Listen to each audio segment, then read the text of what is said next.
도와해 주시고 이 밤에 주님 앞에 나와서 기도하는 그 모든 것에 아버지 하나님 응답의 문을 열어주시고 주님 앞에 나아갈 수 있도록 도와주시옵소서. 사랑의 아버지 하나님, 저희들이 주님을 찾고 기대하고 있습니다.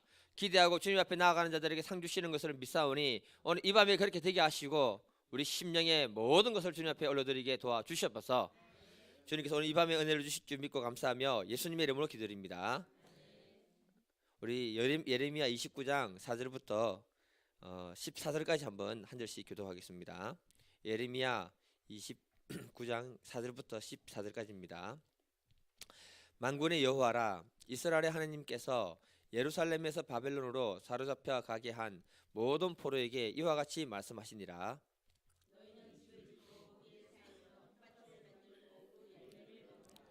아내를 맞이하여 자녀를 낳으며 너희 아들이 아내를 맞이하여 너희 딸이 남편을 맞아 그들로 자녀를 낳게 하여 너희가 거기에 번성하고 줄어들지 아니하게 하라.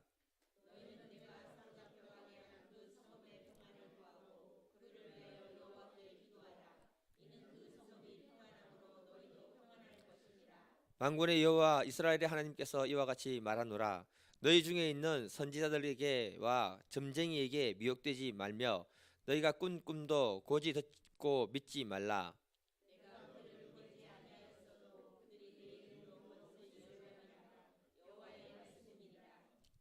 여호와께서 이와 같이 말씀하시니라.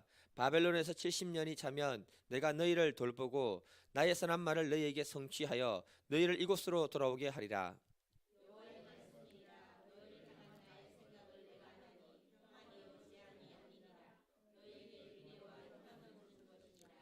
너희가 내게 부르짖으며 내게 와서 기도하면 내가 너희의 기도를 들을 것이요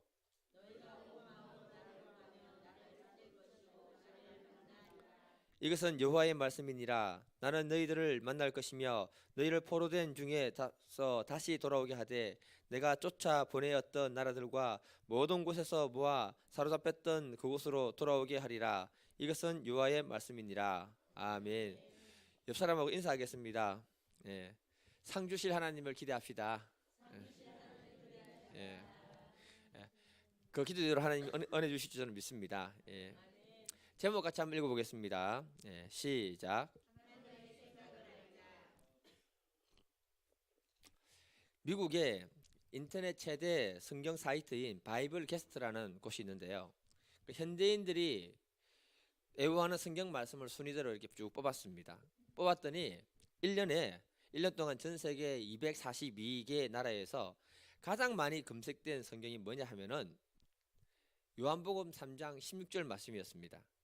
하나님이 세상을 이처럼 사랑하사 독생자를 주셨으니 이는 저를 믿는 자마다 멸망치 않고 영생을 얻게 하려 하심이니라. 두 번째는 뭐냐면은 예레미야 29장 11절 말씀입니다. 같이 있는 말씀 한번 읽어볼게요. 시작. 여호와의 말씀이니라. 너희를 향한 나의 생각을 내가 아나니 평안이요 재앙이 아니니라. 너희에게 미래와 희망을 주는 것이니라. 아멘. 이 말씀을 통해서 우리가 알 수 있는 게 뭐냐면은 사람의 마음의 필요가 무엇인가를 가르쳐주고 있는 말씀이 바로 이 말씀입니다. 예레미야 2장 19절을 보게 되면은 이 땅을 살아가는 사람들의 마음에 불안이 굉장히 많기 때문에 평안을 갈구하고 있고요. 미래에 대한 염려와 근심과 걱정이 많기 때문에 하나님께 미래와 희망에 대한 말씀을 갖다가 많이 강구하고 있는 것이 사람이라는 겁니다. 그래서 이 두 번째로 이게 가장 많이 뽑혔던 말씀이라고 합니다. 우리가 이 땅을 살아가면서 사람들이 이 땅을 살아갈 때 하나님 주시는 희망이 없으면 살 수가 없다는 것을 말하고 있는 겁니다. 그래서 오늘 이 밤은 우리가 하나님의 생각을 알고 우리가 하나님 앞에 기도하는 밤이 되기를 축복합니다. 우리를 향한 하나님의 생각이 어떠한가 다시 한번 예레미야 29장 11절 읽어보겠습니다. 시작. 너희를 향한 나의 생각을 내가 아나니 평안이요 재앙이 아니니라. 너희에게 미래와 희망을 주는 것이니라. 아멘. 하나님의 생각은 그 백성들에게 평안을 주시고자 하는 것이 하나님의 생각입니다. 근데 이 말씀을 하실 때 오늘 본문 내가 29장을 다 읽지는 않았지만 그 배경을 보고 말씀을 보게 되면은 정말 받아들이기 힘든 말씀이 바로 오늘 본문의 이야기입니다. 오늘 본문 29장을 잠시 살펴보게 되면은 그 예언을 할 때 유다 백성들은요 바벨론 왕 느부갓네살 왕에 대해서 정복당해서 나라와 왕과 귀족과 백성들이 다 포로로 끌려갔습니다. 유대 민족의 운명이 비참한 상태로 떨어진 그 상태에서 왕과 백성들이 하나님께 심판받고 저주받아서 그 나라가 망했다라고 말하고 있습니다. 그들이 하나님 말씀을 경고를 무시하고 하나님을 떠나버렸을 때 하나님이 그들의 삶을 망가뜨려 버렸습니다. 그러면서 하시는 말씀이 뭐냐 하면, 너희를 향한 나의 생각은 내가 하는데 재앙이 아니라 평강이다, 평안이다. 그러니 그 하나님의 말씀을 받아들인다는 것이 얼마나 힘든가를 갖다가 말해주고 있는 것입니다. 축복을 주고 난 다음에 하나님이 내 생각은 너희에게 재앙이 아니고 평강이다, 평안이다 이렇게 얘기했을 때 아멘이 되는 말씀이지만 그 반대 방향을 갖다가 우리에게 말하고 있는 것입니다.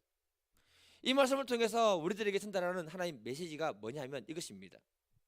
지금 우리들의 삶의 현실이 내가 처한 상황을 보면은 평안이 있을 수 없는 상황이 될 수 있습니다. 그럼에도 불구하고 하나님은 좀 더 멀리 쳐다보게 되면은 하나님이 우리 마음에 주시고자 하는 것이 바로 뭐냐 하면 평안을 주시기를 원하는 것이 하나님의 마음이라는 겁니다. 비록 우리가 죄로 말미암아서 징계를 받는다고 하더라도 하나님은 그 징계조차도 우리의 삶에 하나님의 평안을 주기 위한 방편으로 그것을 사용하고 계신다, 이렇게 말씀하고 있는 겁니다.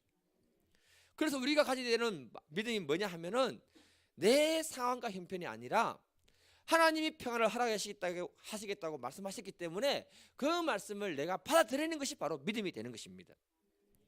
하나님 말씀은요 늘 우리의 상황과 반대되는 경우가 굉장히 많습니다. 나는 미워하는데 하나님 사랑하라 했었고, 나는 불안하고 두려워하는데 하나님 평안하라 했었고, 성경 말씀 보면요 내 마음하고 반대될 때가 너무너무 많습니다. 요한복음 14장 27절을 보게 되면 평안을 너희에게 끼치노니 곧 나의 평안을 너희에게 주노라. 내가 너희에게 주는 것은 세상이 주는 것과 같이 아니하니라. 너희는 마음에 근심하지도 말고 두려워하지도 말라. 하나님 말씀하실 때 주님이 자기가 곧 십자가에 못 박혀 돌아가신다고 이 말씀을 하신 이후에 제자들에게 한 말씀입니다. 제자들은 그 말을 듣고 난 다음에 마음에 두려움과 염려가 들어와 버렸습니다. 주님도 지금 최악의 상황으로 가고 있는 상황입니다. 그런데 제자들과 주님과 달랐던 것이 뭐냐 하면은 제자들의 마음에는 두려움과 염려와 걱정이 그대로 사로잡았는가 하면 예수님 마음에는 평강이 그대로 있었다는 걸 말하고 있는 것입니다. 그래서 그들에게 말하기를 두려워하지 마라, 염려하지 마라, 내게 있는 평안을 너에게 준다, 이렇게 말씀하는 겁니다. 참된 평안은요 우리들의 상황과 상관없이 주님이 우리에게 허락해 주시는 것인 줄 믿습니다. 여기서 참된 평안은 우리 상황과 형편에 좌우되는 것이 아니라 주님이 우리에게 주시는 것인 줄 확신합니다. 예수님이 우리에게 주고자 하는 그 평안이 있을 때 우리가 어려움을 넉넉히 이기게 되는 것이고요, 예수님이 우리에게 주시고자 하는 그 평안이 있을 때 삶이 여유롭게 바뀌게 되는 것입니다. 예수님이 우리에게 주시고자 하는 그 평안이 있을 때 환경을 추월해서 누리게 되는 평안을 누리게 되는 게 우리가 그런 믿음의 사람으로 바뀌게 되는 것입니다.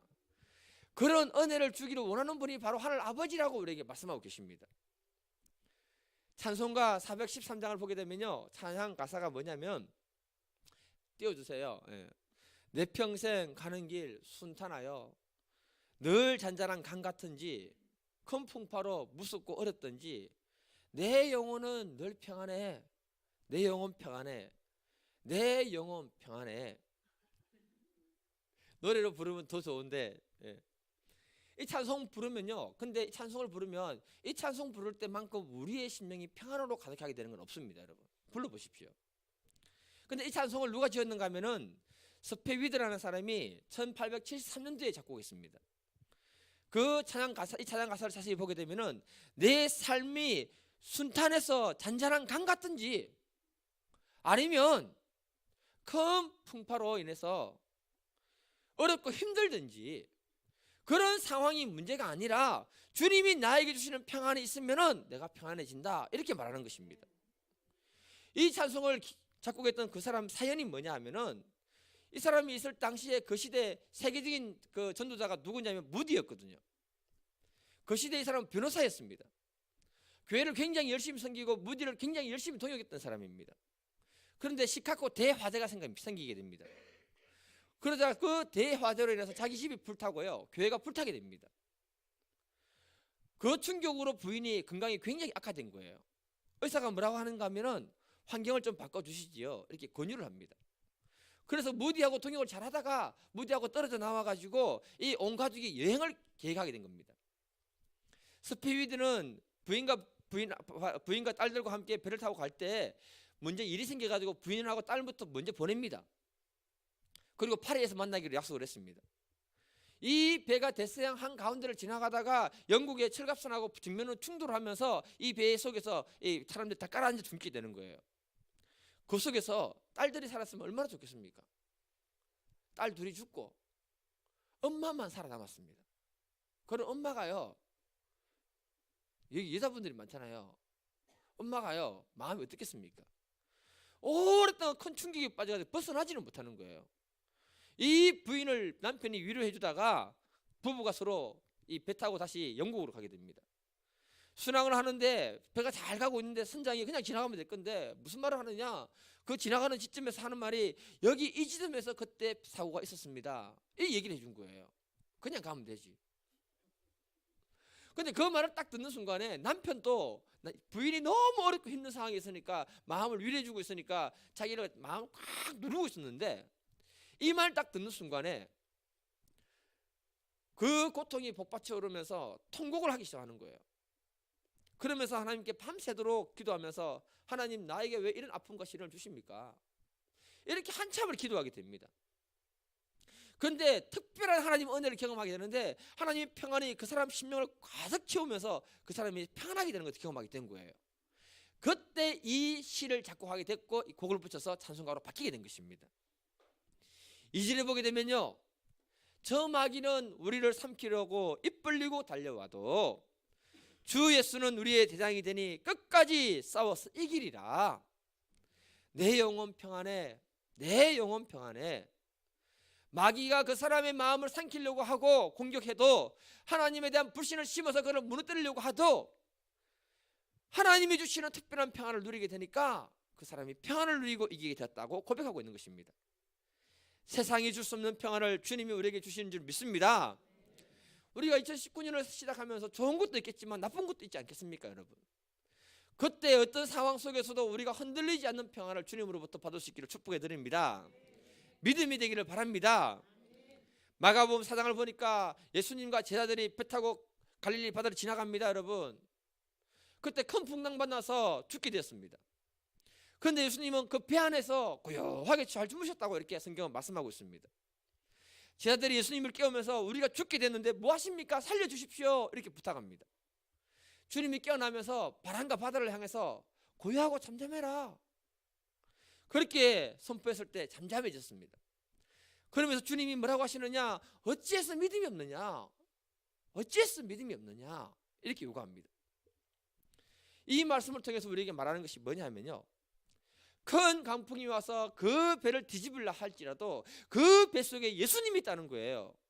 예수님이 평안하게 주무시고 계시다는 것입니다. 다시 말하면 창조주 하나님이 우리 심령 가운데 있고 우리 삶 가운데 있다면 우리가 두려워하지 말고 염려하지 말기를 축복해 드립니다. 주님이 주시는 평안이 우리를 사로잡기를 축복해 드립니다. 주님이 우리와 함께 하시면 다 되는 것입니다. 2016년 7월 달에 보니까 시장조사 전문기관에서 19세에서 59세 남녀 1000명을 대상으로 해서 일상적인 불안감과 스트레스에 대해서 설문조사를 했는데요, 전체 응답자의 75%가 일상적인 불안감을 늘 느끼고 산다고 이렇게 말하고 있습니다. 가장 많이 공감하는 것이 뭐냐면은 경제 상황이 악화되는 것에 대해서 사람들이 굉장히 많이 두려워하고 있습니다. 두 번째가 뭐냐면요, 이 나라가 자기를 보호해주지 못할 것이다, 거기에 대해서 사람이 두려워하고 있고요. 세 번째는 뭐냐면 혼자 되는 것이 두렵다고 합니다. 결혼해야 됩니다. 예. 그리고 배우자가 오래오래 같이 잘 살아야 됩니다. 예. 그런데 그 통계에 의하면은 10명 중에 9명은 전부 뭐냐면 마음의 불안을 품고 산다는 거예요. 그 중에 가장 심각한 것이 바로 뭐냐면 생존의 불안입니다. 생존의 불안. 여러분, 생존의 불안 때문에 사람들이 하는 말이 뭐냐면은 작년보다 올해가 더 힘들 거야, 이 얘기하고 있죠. 예. 그 불안을 느끼니까 사람들이 뭐라고 하느냐, 직장에서 해고되지 않을까? 건강에 대한 문제가 심각해지지 않을까? 이런 불안들을 자꾸 사람들이 얘기하고 있는 겁니다. 뭘 얘기하는가 하면은 우리가 살고 있는 이 현재 세상은 이런 불안을 우리에게 너무너무 많은 힘을 주고 있다는 것을 대변해 주고 있는 것입니다. 그래서 이 땅의 사람들은 주님이 주시는 평강보다는 뭐가 많은가 하면 불안과 염려와 두려움이 너무너무 많다는 것을 우리에게 말해주고 있는 거예요. 제가 신앙생활을 하고 하늘 아버지를 조금씩 알아가면서 신앙생활이 무엇인지를 조금씩 깨닫기 시작합니다. 제가요 과거에는 하나님에 대해서 너무너무 몰랐던 것 같아요. 시간이 지나면서 느끼는 게 뭐냐면은 아버지의 마음이 무엇인가 이해가 되기 시작합니다. 여러분 부모는요 항상 자녀들에게 뭘 원합니까? 여러분 좋은 걸 주기를 원하는 것이 부모의 마음입니다. 아무리 악한 사람도요 자녀에게만큼은 좋은 것을 주고 싶은 게 부모의 마음입니다. 스카이캐슬 보시잖아요. 안 보시는 분들도 계시는가 봐요. 예. 이처럼 자녀들을 위한 부모의 생각은 대체로 선합니다. 그래서 부모에게 기도하지 말라고 해도 누구의 기도는 꼭 빠뜨리지 않는다? 자녀의 기도는 빠뜨리지 않습니다. 잘 성장하고 결혼도 잘하고 잘 살고 있음에도 불구하고 늘 기도하는 게 누구냐? 첫 번째 대상이 누구냐? 자녀입니다. 자녀입니다. 예. 안 하는 분은 이상한 분이죠. 하나님은 우리의 영의 아버지십니다. 그래서 예수님 뭐라고 말했냐면요 하늘에 계신 우리 아버지요 이렇게 말했습니다. 하나님이 우리 아버지라면 우리를 위해서 하나님 주신 생각이 뭐냐 하면 오늘 말씀에 너희를 향한 나의 생각은 내가 하는데 평안이다. 평안을 주기를 원한다. 이렇게 말씀하는 거예요. 우리가 이 사실을 믿음으로 받아들일 수 있기를 축복해 드립니다. 아무리 약한 세력이 우리를 공격해서 넘어뜨린다고 할지라도 하나님이 우리와 함께 하시고 우리의 부모이기 때문에 우리를 지키시고 평안을 주시는 줄 믿습니다. 오늘 본문을 조금 더 확장해서 보게 되면요 주님이 이렇게 말합니다. 정말 이해할 수가 없어요. 예레미야 29장 5절부터 7절을 보게 되면은 바벨론에 끌려갔을 때 집 짓고 텃밭 만들고 열심히 정착해서 잘 살아라 이렇게 말합니다. 너희들이 구태타를 일으키거나 싸울 생각도 가지지 마라 이렇게 말합니다. 6절을 보니까요 결혼해서 어떻게 해라? 한번 읽어볼게요. 6절 시작.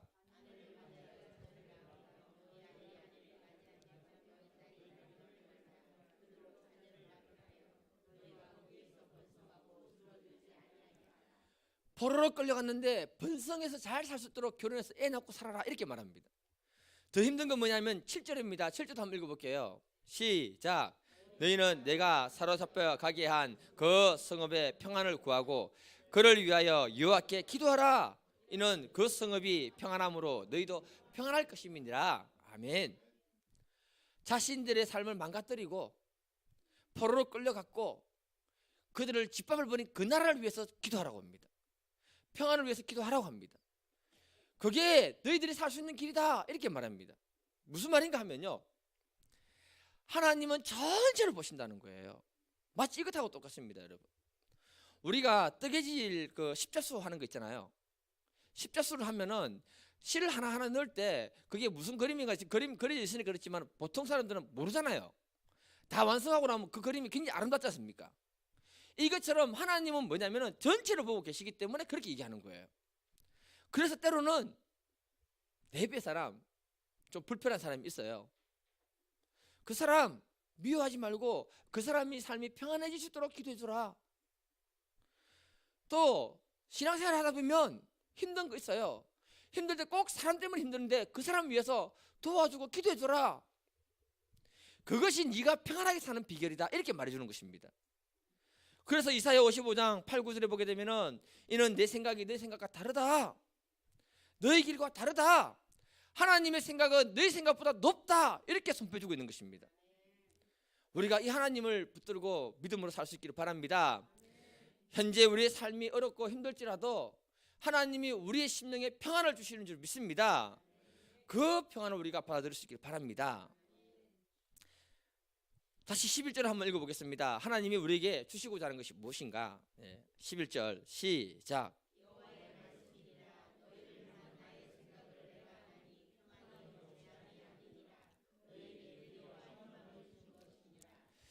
하나님이 우리에게 평안을 주기를 원한다고 하셨습니다. 근데 이 평안은요, 자세히 보게 되면은 우리의 미래와 희망이 같이 동반된 평안이다 이렇게 말합니다. 다시 말해서 하나님이 우리에게 주시고자 하는 참된 평안은 뭐냐 하면은 우리의 미래를 보장해 주기를 원한다. 또 우리에게 희망을 주기를 원하는 것이 아버지의 마음이다 이렇게 말합니다. 그래서 쉬운 성경에 보면은 희망이 넘치는 미래를 주려 한다 이렇게 번역했습니다. 우리가 이 땅을 살아갈 때 미래가 굉장히 어둡고 힘든데 하나님은 우리에게 희망찬 미래를 주기를 원하신다고 약속하신 것입니다. 하나님은 어느 시대든지 그 백성들을 부르실 때 희망찬 미래를 주시기 원하고 미래를 보장해 주시기를 원하는 것이 하나님의 뜻이라고 말씀하는 겁니다. 그래서 창세기 12장 2, 3절을 보게 되면요, 하나님이 아브라함을 부르실 때 소망을 주십니다. 큰 민족이 되게 하고 내 이름을 창대케 하고 너는 복의 근원이 되게 하겠다, 소망을 주십니다. 그 소망을 주어서 불러주신 게 바로 하나님이라고 말씀하고 있는 거예요. 여호수아를 부르실 때 하나님이 강하게 소망을 주십니다. 여호수아 1장 6절 한번 보겠습니다. 같이 시작. 강하고 담대하라. 너는 내가 그들의 조상들에게 맹세하여 그들의 주기로 한 땅을 이 땅에게 차지하게 하리라. 떨고 있는 여호수아에게 강하고 담대하라고 요구하십니다. 내가 함께하면서 그 땅을 내가 차지해서 너에게 주겠다고 약속해 주고 있습니다. 하나님은요, 어느 시대든지 그 백성들에게 희망과 소망을 주는 것이 하나님이라고 말씀하고 있는 거예요. 그래서 우리가 이 땅을 살아갈 때 정말 잘해야 되는 게 뭐냐면은 하나님이 주시는 소망과 희망을 붙들 수 있기를 바랍니다. 우리가 절망을 정말 많이 합니다. 잘 다니는 직장에서 나올 때 절망할 수밖에 없고요, 상황이 힘들어지면 절망이 되고요, 우리 삶의 터전이 힘들어지면 절망하는 것이 우리의 마음입니다. 그래서 하나님은 뭐냐, 절망이 빼진 그 백성들을 이끌어낼 때, 포로로 끌려간 그 백성들을 이끌어내고자 할 때 하나님이 희망을 선포해 줘서 그들을 이끌어내는 거예요. 다시 말하면 뭐냐면은 어느 시대든지 절망은 있을 수밖에 없는데 그 절망에서 빠져나올 수 있는 것은 하나님이 우리에게 주시는 그 약속과 희망의 말씀을 받아들일 때 우리가 빠져나오게 되는 것입니다. 사무엘 울만이라는 사람이 이런 말을 했습니다. 나이를 더해가는 것만으로 사람은 늙지 않는다. 희망을 잃어버릴 때 늙어버린다. 세월은 피부에 주름살이 늘려가지만 열정을 잃어버리면 마음이 시든다. 하나님으로부터 아름다운 희망과 기쁨과 용기와 힘을 영감으로 받는 한 당신은 젊다 이렇게 말했습니다. 우리가 어느 시대든지 하나님이 주시는 소망을 붙들 수 있기를 바랍니다. 그래서 잭 필드라는 사람이 무슨 말을 하냐면요, 거기 가장 절망적일 때 가장 큰 희망이 온다는 책을 보니까 이런 내용이 있습니다. 두 사람의 암 전문의가 서로 주고받는 대화인데요, 같은 약을 쓰는데 왜 당신은 완치율이 74%고 나는 22%밖에 되지 않느냐 이렇게 말합니다. 그러니까 다른 의사가 뭐라고 하느냐 하면은 우리가 같은 약을 쓰고 있고 같은 치료를 하지만 나는 그것에 희망을 처방해서 사람에게 주기 때문이다 이렇게 말하는 거예요. 무슨 말인가 하면 그 사람이 약을 쓸 때 아무리 어려워도 그 사람 환자에게 뭐라고 하느냐, 이 약을 드시면 반드시 나을 것입니다, 희망을 처방해서 같이 준다는 거예요. 그러니까 똑같이 처방을 하더라도 희망을 선포해주고 희망을 처방받은 사람은 치유가 되는 확률이 높은데 그 희망을 잃어버린 사람은 치유가 안 된다는 것입니다. 하나님이 이 땅을 살아가는 우리들에게 희망을 선포해주는 이유가 뭐냐 하면은 상황이 아무리 어려워도 하나님은 전능한 하나님이기 때문에 모든 것을 할 수 있기 때문에 희망을 선포해주는 것입니다. 제가 산을 돌아다니면서 기도할 때 하나님이 히브리서 11장 6절 말씀을 너무나 많이 내 가슴에 주셨어요. 그래서 제가 12월 달에 말에 말씀을 전하고 돌아다니면서 하나님은 살아계시다, 하나님이 자기를 찾는 자에게 상 주시는 분이시다, 이 사실을 믿는 게 믿음이다, 이걸 나한테 쭉 심어주실 때 무슨 희망이 생기는가 하면은 하나님을 기대하는 희망이 막 생기기 시작하는 거예요.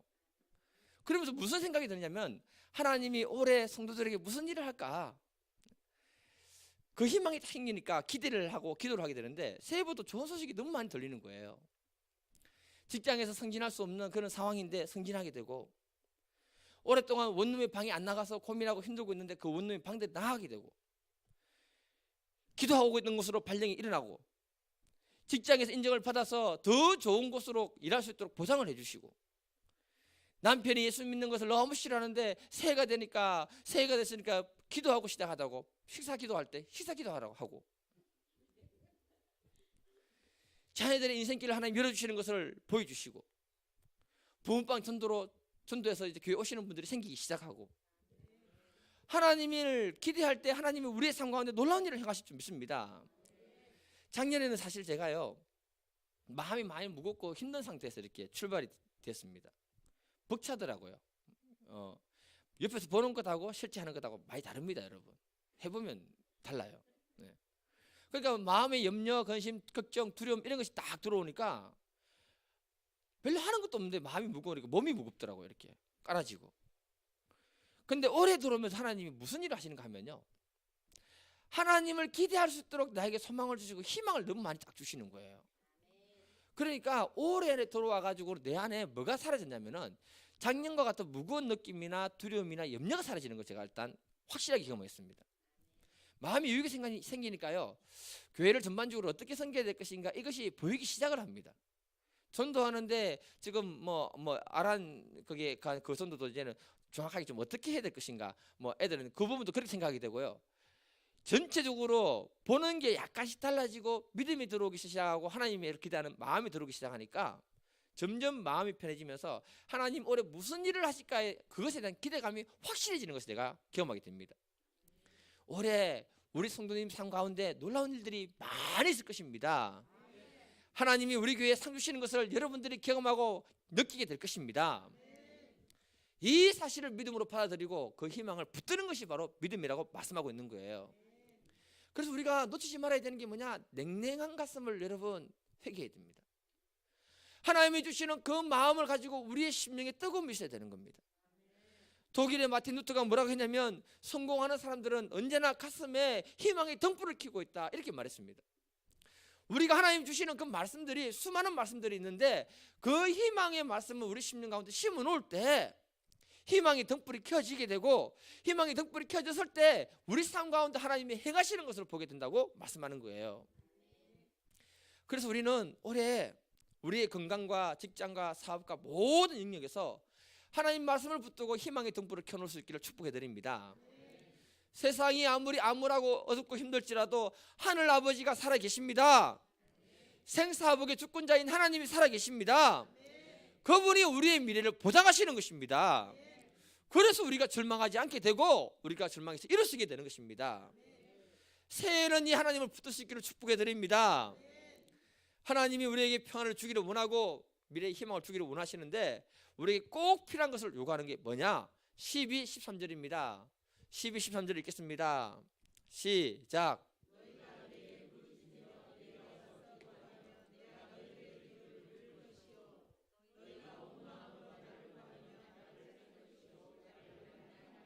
아멘. 하나님이 아무리 좋은 것들을 갖다가 우리에게 약속을 주신다 할지라도 우리가 해야 되는 것이 뭐냐 하면은 하나님 앞에 나와 부르짖고 기도하라. 기도하면 내가 너희들을 위해서 그 기도를 들어주겠다, 이렇게 말씀하고 있는 겁니다. 기도는요 신령한 겁니다, 여러분. 올해는 제가 기도에 대한 얘기를 아마 많이 하게 될 것 같은데요, 기도는 모든 축복으로 들어가게 하는 문입니다. 관문입니다, 여러분. 올해는 우리가 해야 되는 게 뭐냐면 기도 응답의 축복을 정말 많이 받아 누릴 수 있기를 바랍니다. 우리가 기도를 해야 되는 이유가 뭐냐? 에스겔 36장 37절 또 한번 읽어보겠습니다. 시작.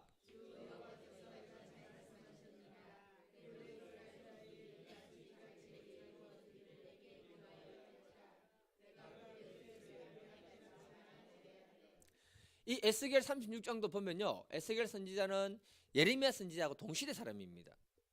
그런데 바벨론을 끌려가서 바벨론에서 살겠던 사람이 누구냐면 에스겔 선지자예요. 이 에스겔 선지자가 그 백성들을 갖다가 심판을 얘기하고 난 다음에, 죄악을 얘기하고 난 다음에 뭘 선포하느냐면 에스겔 36장에 와가지고는 하나님의 희망을 선포해 줍니다. 그리고 하는 말이 뭐냐 하면은 아무리 희망을 선포해주고 회복을 선포해줘도 너희들이 알아야 되는 것은 뭐냐, 나한테 와서 기도해 줄 때 내가 그것을 이루어주는 하나님이다, 이렇게 말해주고 있는 겁니다. 기도는 우리 기독교인들에게 가장 놀라운 무기이면서 가장 큰 축복인 줄 믿습니다.